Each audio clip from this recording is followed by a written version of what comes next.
Turns out that was the one thing I really shouldn't have tried new. BuzzFeed, I basically wrote the listicle 10 reasons why having a workplace affair will shatter your marriage and career. That's a grown man standing in a room full of strangers telling jokes about the worst thing he's ever done. And as bleak as it looks, this is supposed to be his comeback. Bro made a career out of loving his wife and now trying to make a new career out of cheating with his wife. Such an impressive arc. This one comment perfectly summarizes the 11-year-long career of Ned Fulmer, the guy who made a name for himself as one of the Try Guys for being lovingly obsessed with his wife. My wife. My wife. My wife. My wife. My wife. My wife. My wife. My wife. My wife. My wife. My wife. Only for him to cheat on her with a producer working directly under him, get exposed on the internet, and tarnish the Try Guys name forever. Ned Fulmer is no longer working with the Try Guys. We are obviously incredibly shocked and deeply hurt by all of this. This is someone who we'd built a brand and a company with for 8 years. We feel saddened, not just personally, but on behalf of our staff and our fans who believed in us. Fast forward 3 years and he's been actively trying to make a comeback, starting with one of the worst ideas a YouTuber has ever had, a podcast with the wife he cheated on, talking about their failed relationship. It's hard to hear you saying like, no, I don't forgive you. Of course I get it. I mean, you're still, as much progress as we've had, you're still very angry. Yeah, of course I'm angry. Unfortunately for Ned, it's not going nearly as well as he'd hoped, and it's got to the point where he's been buying views, getting into debates in his comment section, and even trying to publicly flip the story to gain sympathy from his prior viewers. Whenever it seems Ned has finally hit rock bottom, he manages to keep digging in the most embarrassing ways possible. Hi, I'm the Internet Anarchist. I create weekly YouTube documentaries, and today we're taking a look at the pathetic comeback attempts of Ned Fulmer. How he went from one of the most beloved Try Guys to the most hated, the wreckage he left for everyone around him, and why, no matter what he tries, every comeback attempt drags him straight back to the one thing he will never live down. But if you want to save this channel from failing, all you have to do is subscribe. So hit that subscribe button and let's get on with the video. Edward Gallo Fulmer, better known as Ned Online, entered the internet ecosystem as an intern at BuzzFeed, though it wasn't long before he found himself working as a manager at the company, training new producers. It was also around this time when he partnered with 3 other employees at the company, including Keith Habersberger, Zach Kornfeld, and Eugene Lee Young, and co-developed The Try Guys, a show with the simple premise of the 4 hosts trying different things, ranging from raising toddlers for a day I am so overwhelmed. to swimming in shark-infested waters, and everything in between. The catchy concept, combined with the hosts' great on-screen chemistry, turned The Try Guys into one of BuzzFeed's biggest hits. It reached a point where each episode of the show was receiving tens of millions of views. Then, after 4 years of working for BuzzFeed, Ned and the other 3 agreed to leave the company and turn The Try Guys into an independent brand. The 4 of us have been hard at work building an independent production company together.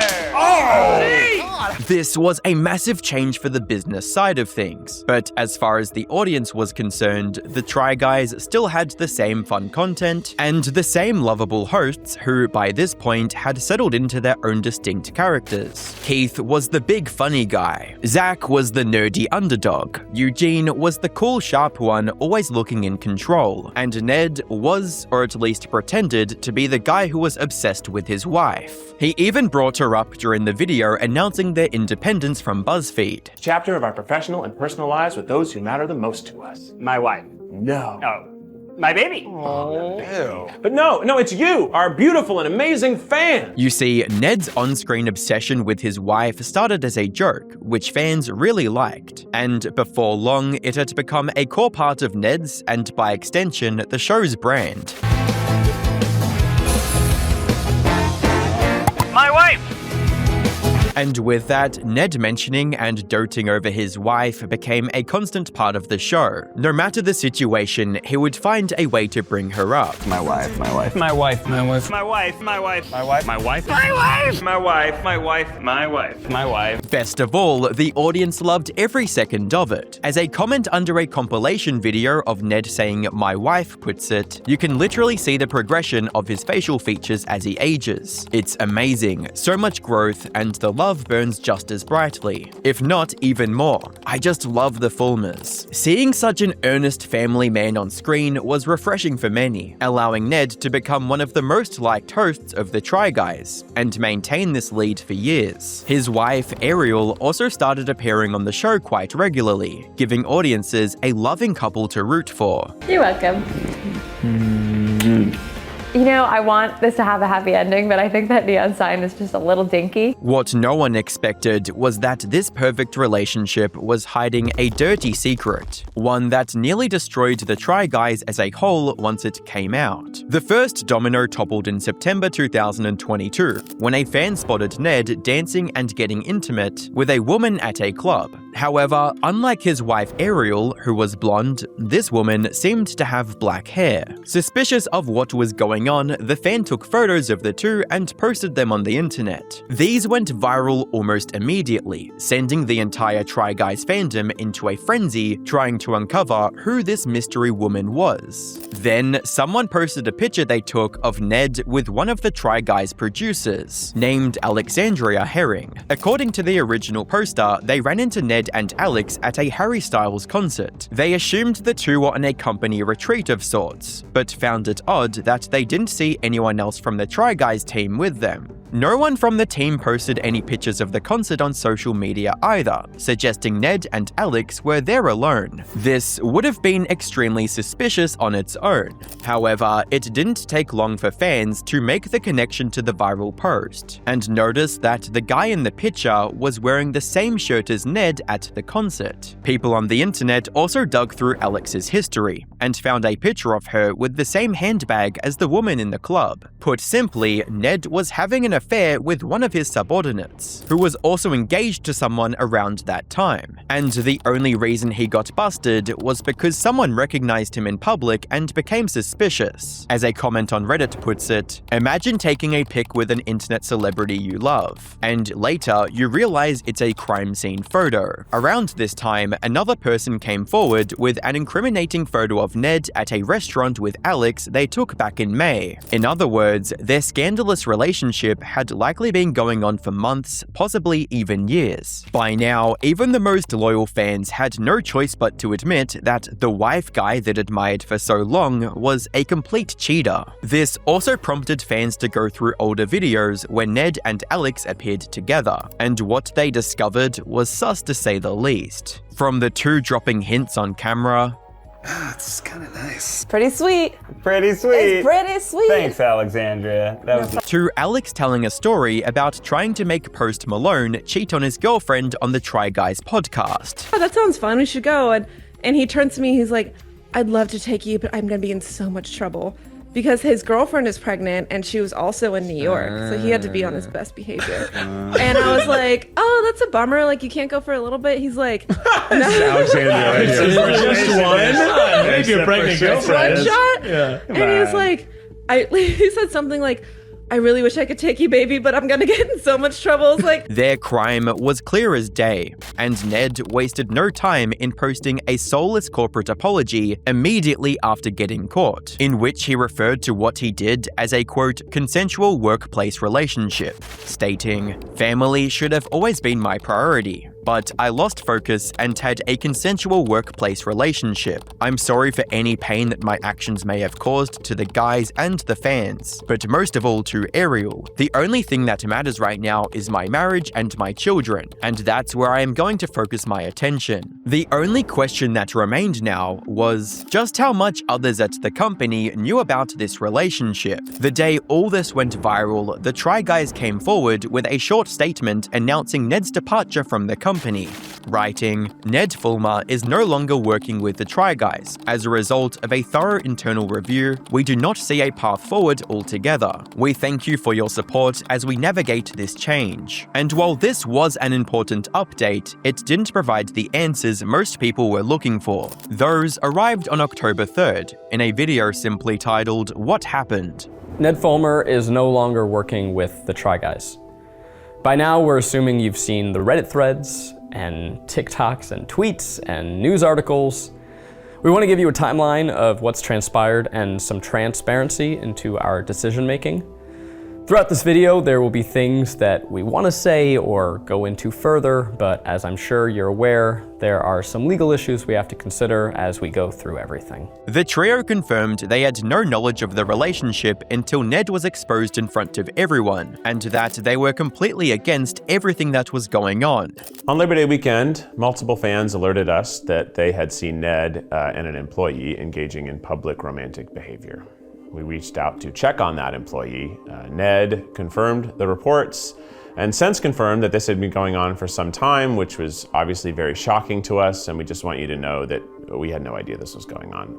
All of that information was just as shocking to us as all of this has been for you this week. They reiterated the statement they posted earlier about Ned being removed from the company, as well as all content moving forward. Above all, this video made it clear just how much the three were personally hurt by his actions. We're obviously incredibly shocked and deeply hurt by all of this. This is someone who we'd built a brand and a company with for 8 years.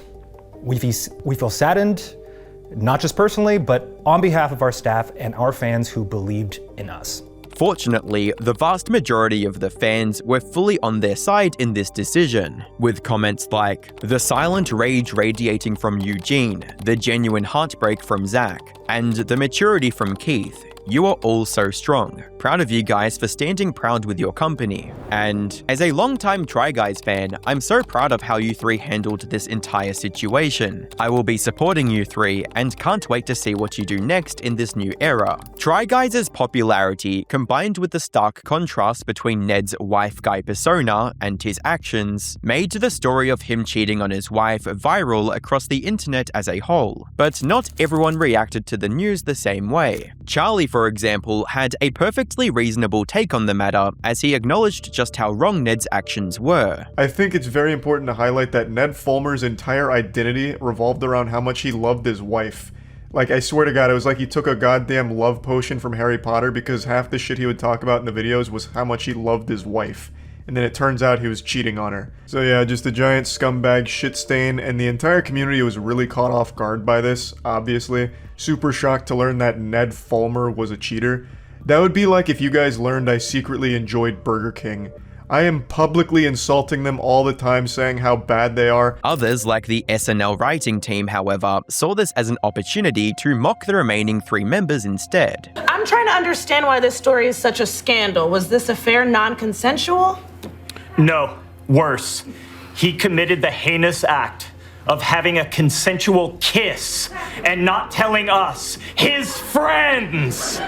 This was a low blow stemming from a complete misunderstanding of the situation, something MatPat was quick to criticize in his response. The Try Guys are not some group of buddies. They are not just hanging out making some videos for the lulz on the weekend. They are a legal and financial set of business partners who own and operate a very successful, very popular media company. They have legal and fiduciary responsibilities to each other, and more importantly, to their employees, which in plain English, for all of you mainstream media writers who this is just going over the heads of, means that they are obligated to put the good of the group and the company ahead of individuals. Not just because of morals, but because in a business with multiple owners, you have a legal requirement. Plenty of people have affairs. Plenty of people have open marriages. Frankly, we don't know the details of that relationship, and guess what? Who cares? We don't need to know. Saturday Night Live, though, makes it sound like severing ties with Ned was this act exact vengeance from jilted friends. MatPat also pointed out one of the most potentially destructive parts of Ned's scandal, and that was the legal jeopardy he put the company in. But the truth is that workplace romances aren't the meet cute of The Office circa 2004. As a business owner, a secret boss dates employee relationship is inappropriate in its power dynamics. But beyond that, if you don't even want to get that far, it presents massive legal liability to everyone working inside that building. And if you're an owner who knows about it and chooses not to do anything about it, guess what? You're liable too.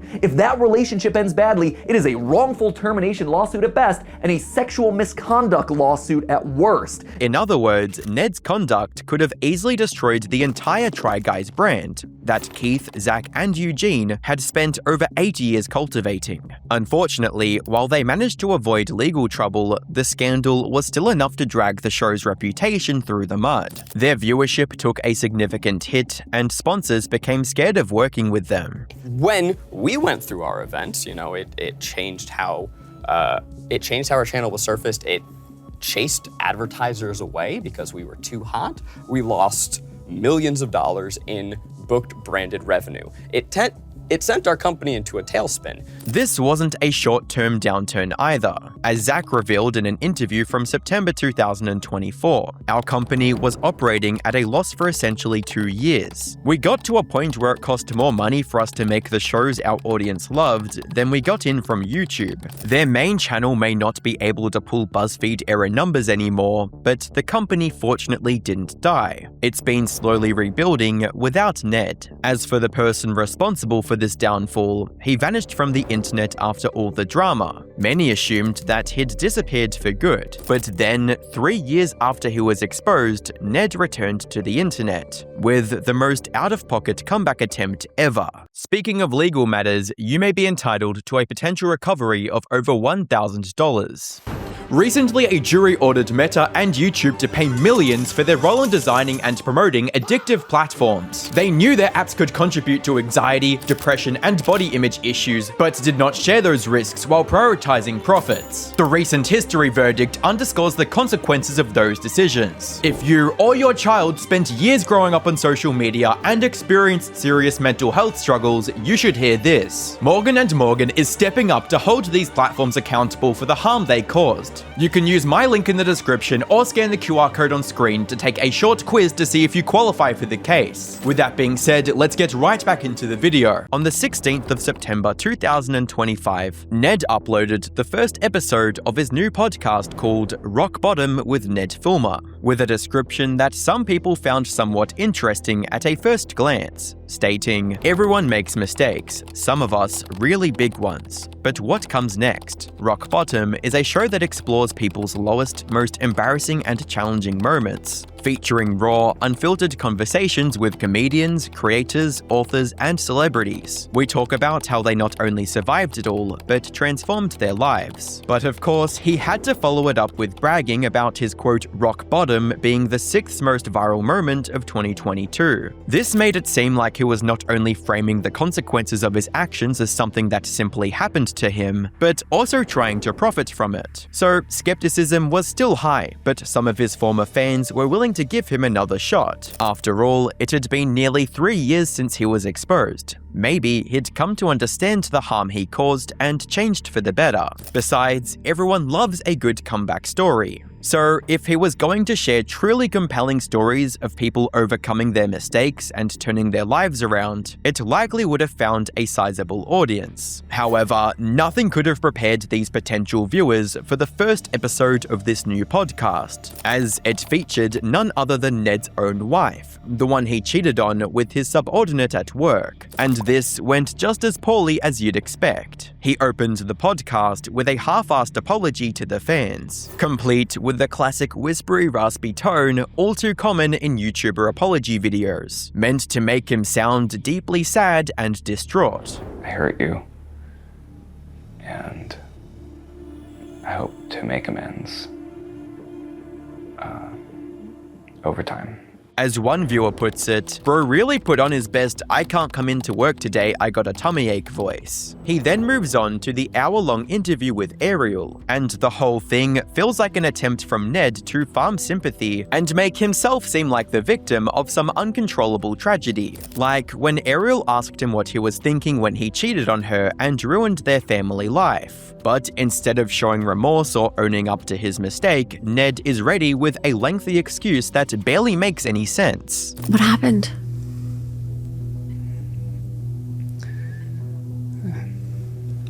Well, the dream started to break apart for me, and then rather than being able to talk about it or to confront those feelings, I wanted to. I guess I was too afraid to say how I was actually feeling. So, according to Ned, he was unhappy about something, and the best solution he found was to have a workplace affair. Then, when Ariel tried to express the pain and suffering she'd been going through over the last 3 years, he once again deflected responsibility and blamed society for it. I mean, did it ever occur to you that, like, not only did you having an affair, it shattered our marriage, but it also, like, all of that guilt and shame, you, like, hoisted that on me. And now I have to carry that around for the rest of my life. I don't think it's fair that as a society you're put in that position. It's certainly not true. Viewers were quick to notice this deflection as well, with comments like, "Ariel, you hurt me." "Ned, I'm sorry society did that to you." Ned is still not taking accountability, and it's sad that society, bro, you're the one that put her in that spot. Another thing Ned kept doing was trying to relate to Ariel's problems, but in doing so, he only came out looking like an insensitive prick who wants to make everything about himself. I don't want to go about my life starting friendships like that. Yeah, you kind of want the new friends to know the context of, like, who you currently are as a Yes, person. exactly. I remember I have met some people, like, made new friends or kind of introduced myself to strangers. It's like, oh, let's exchange Instagrams. I'm like, well, right? Here's mine, but couple of caveats. One, I have a lot more followers than you might expect. Two, all of this is pretty outdated. And three, don't Google me. Don't Google me. Don't Google me.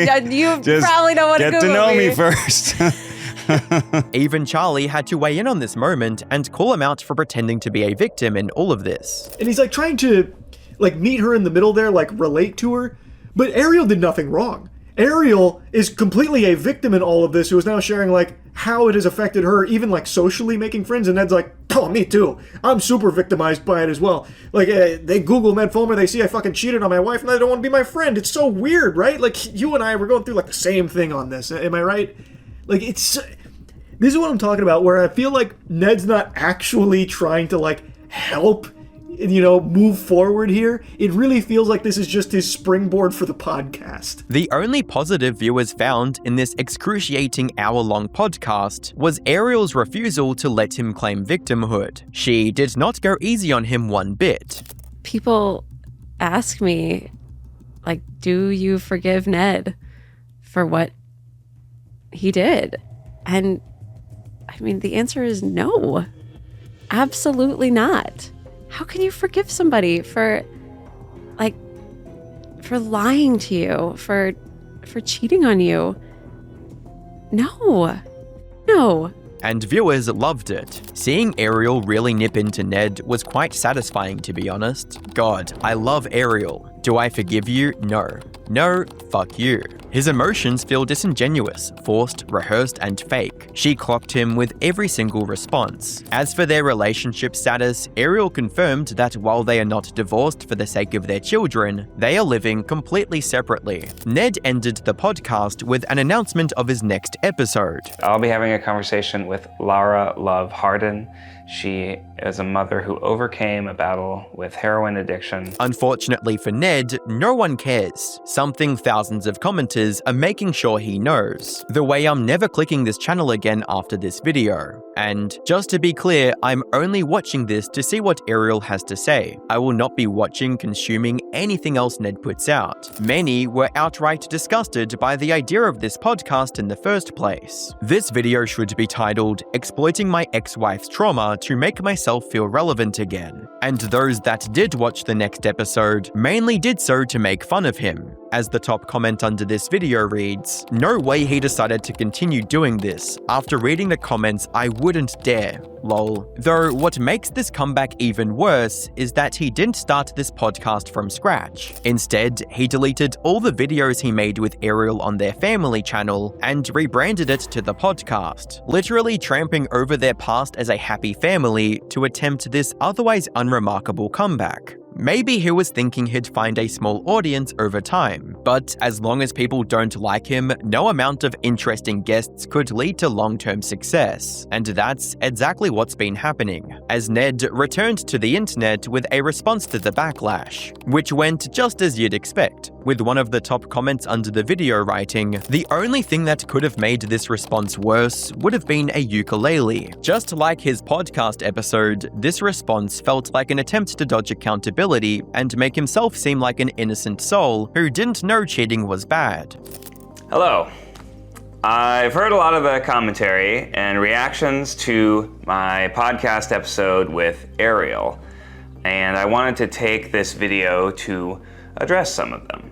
Man really needed a year of therapy to learn that cheating is bad. This response video was bad enough that even Charlie had to weigh in and set things straight. Ariel was mostly about her story, and now in this video, I'll tell a little bit more of mine. Did we watch the same podcast, Ned?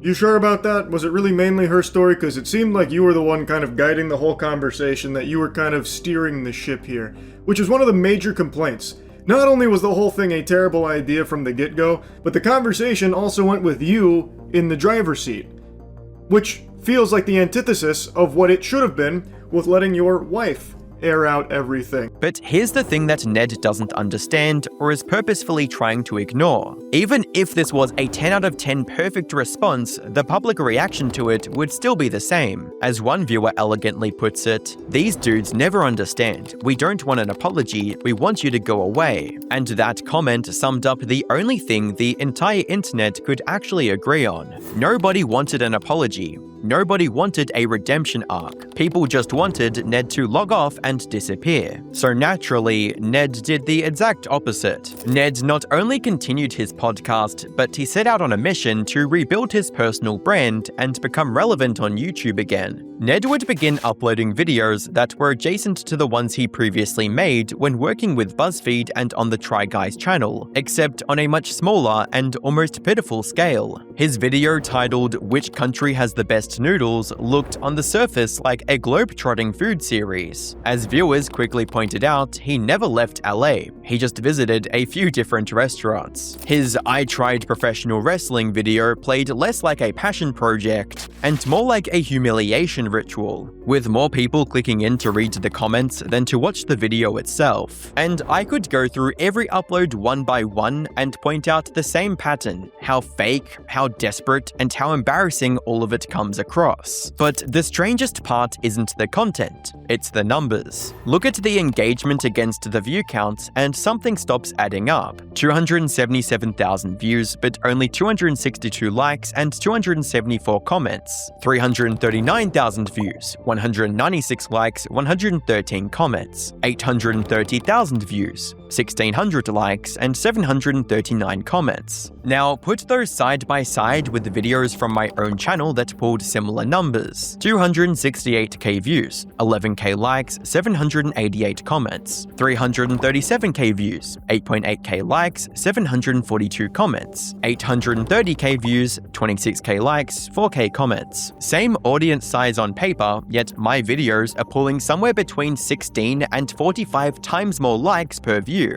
And that gap is important because views are relatively easy to buy and real engagement is much harder to fake. When a video racks up hundreds of thousands of views but only garners a few hundred likes, this usually points to one thing: a lot of those views were never real to begin with. This is exactly the suspicion that creators like August the Duck started raising publicly, suggesting Ned might be purchasing views to manufacture the appearance of relevance. After some digging, I found an 8-like comment reply on one of his videos, where he admits to using YouTube's paid advertising feature to push his channel. On his video titled "How I Turned Into a Clown," he replied to a comment accusing him of using bots, stating, "I have been using YouTube advertising to push my channel in front of new audiences. People seem to think that equals bots. I've never used bots either for views or comments. Don't even see the point in that." So he denies using bots, but in the same comment, he confirms the part that actually matters: that he is paying YouTube to put his videos in front of people who are never looking for him. Bots or ads, the result is identical. The view count is purchased, and the lack of engagement underneath it is exactly what a purchased audience looks like. So I went into my own YouTube Studio backend to work out what a campaign like this actually costs. I set the target to Western audiences, since that is presumably who Ned is aiming for, and the rates came back immediately.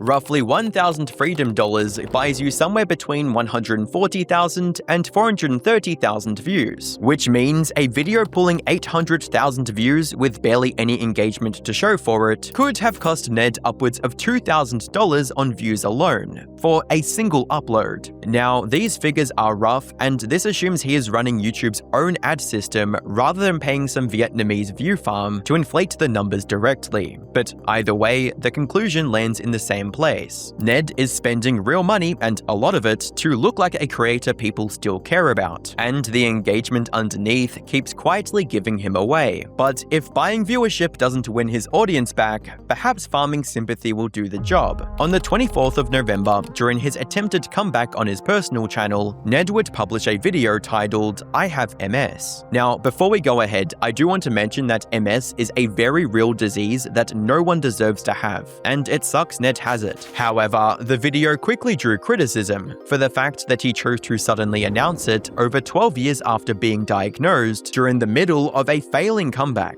with a Reddit user putting it best. Obviously, it's sad that anyone has to live with this disease, and no one is obligated to share their diagnosis publicly, but deciding to reveal this information out of the blue, 10 years post-diagnosis, right after multiple failed attempts at regaining the public's favor post-cheating scandal, certainly feels like a manipulation tactic. There is no reason for him to share this at this point other than to seek sympathy. The comment section under the video isn't much better for Ned either. What's MS? Multiple spouses? No matter how bad things get, at least you'll never be Ned Fulmer. And one that cut extremely deep for Ned. Listen, diagnosis and condition aside, there must be something so humbling about once having a whole family with a beautiful wife and 2 beautiful boys in a California dream home, just to end up crying on the side of a freeway in the middle of the night for views, knowing that no one is waiting for you to come home. I'm just saying, I think those tears are from more than just exhaustion. This is your bed, Ned. Sympathy didn't move the needle either, so Ned took the one lane he had left. If the internet was going to laugh at him anyway, he would start writing the jokes himself. On the 20th of February 2026, Ned posted on X that someone had doxed his dating profile on Field, a polyamorous dating app. From there, he leaned all the way in. He posted every photo from the profile, ranked them himself, and capped it off with one of the most cringeworthy calls to action imaginable. The kind of line that would set the tone from his career from here on out, if you can even call it a career. Follow me for more divorced dad unhinged energy or whatever. Or unfollow me. I don't care. Hope this gave you a laugh.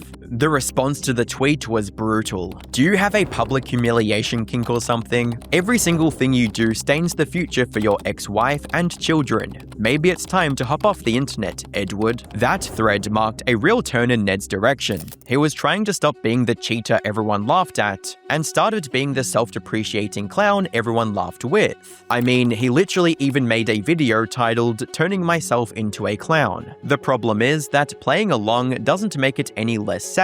It just makes him look spineless, like a man who has even given up on pretending to be a decent person, and would rather strip mine whatever is left of his fame or now his infamy for content. And if turning his own dating profile into a roast me post sounds like rock bottom, Ned was about to find a new flaw under it. That flaw was stand-up comedy. Somewhere in all of this, Ned decided that the thing that would finally win people back was to get on stage and tell jokes. And the subject of nearly every joke was the one thing anyone still knows him for. He opens by reminding a room full of strangers that he's the cheating guy. I was social media famous at BuzzFeed for trying new things, and then I cheated on my wife.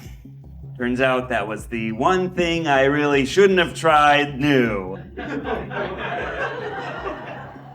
BuzzFeed, I basically wrote the listicle 10 reasons why having a workplace affair will shatter your marriage and career. And if that line sounds a little too polished, that's because he's said it before. He lifted it almost word for word from his own Rock Bottom podcast, where he first used it to talk to the wife he cheated on. The stand-up is just the same confession he's been performing for years, just now with a microphone in hand. Every bit loops back to the affair, the divorce, or the cancellation. The closest he gets to an actual joke all night is a story about dating someone polyamorous and being invited to meet their boyfriend. Here's a way to make male friends without having to play pickleball.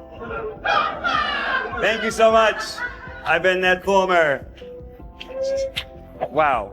What a rush. It really pushed me out of my comfort zone. Even though I'm a stage performer, this was totally on a completely different level. His single best moment on stage is still just him narrating the same messy dating life he'd turned into a Twitter meltdown not long before. And there's something genuinely bleak underneath that. When Ariel spoke about the split, she asked for one thing going forward: that his work stops revolving around their relationship, their dating lives, and their kids. The entire set is his dating life as a newly single dad. He couldn't give her the one boundary she asked for, because that material is the only act he has left. And the comments section on his video was funnier than the stand-up set itself. Suffering from main character syndrome when you are a D-tier character at best. Oh brother, this guy stinks. This is harder to watch than a cartel video. And that's the thing this whole comeback keeps proving over and over again. Because if you line up everything Ned has done since he resurfaced, the pattern is impossible to miss. He tried to rebuild his brand with knockoff Try Guys videos, buy his way back with paid views, farm sympathy with a health announcement, and win people back by turning himself into a joke. Every single one of those attempts ran into the same wall: